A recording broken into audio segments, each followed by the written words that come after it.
Hi, this is Matt from tracymac.co.uk, and here at last I have the HP iPAQ 614C Business Navigator.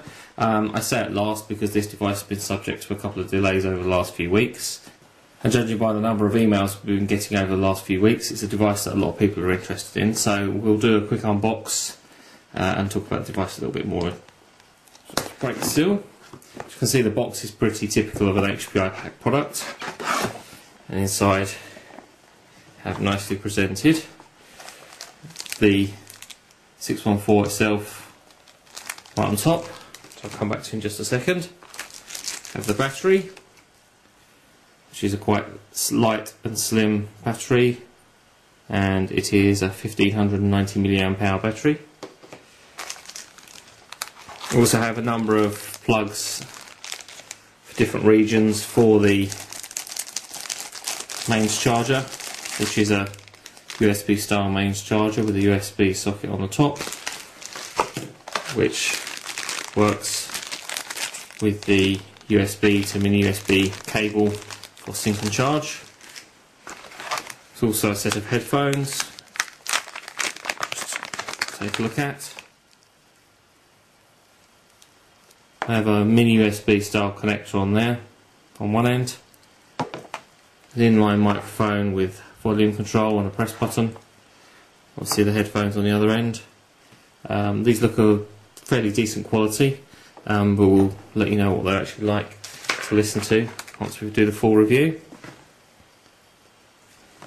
And in the bottom of the box we have an important notice regarding the SIM card. And we have a getting started guide and active sync CD and so on. So if we just move all this to one side and have a look at the 614 itself. I must say, immediate impression is that the device is a lot larger than I had anticipated. I expected it to be a small candy bar style device, much like the HTC S730 or the S710. As you can see, it's actually quite a bit bigger than that, and in comparison to the Titan II, it is almost exactly the same in terms of width, if not a little larger in fact there.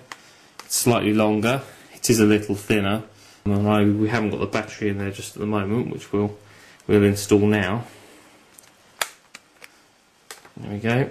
And while I'm installing the battery, let's just point out that underneath this plastic label have the location of the micro SD card slot and the SIM card slot. Once again, and I know I've mentioned this a few times in the past on unboxed videos and reviews, I find it a little bit frustrating to have to remove the battery in order to change the memory card, but I know a lot of devices we're seeing just lately you have to do exactly that. So looking around the device, you have a screen on the front, which is a 2.8 inch diagonal 240 by 320 touch screen. Below that we have our soft keys, sending in phone keys, obviously a T9 style keypad below that. There's an OK button, a portrait landscape button, the power button, and an enter and cancel button on the side. On the right hand side of the device we have a button for the camera. Because this is the 614C, there is also a 614 which does not have the camera.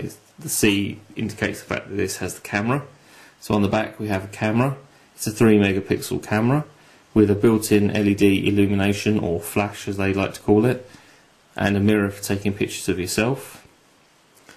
On the left hand side we have an OK button, a jogger wheel, which is a spring-loaded up and down rather than a round and round wheel.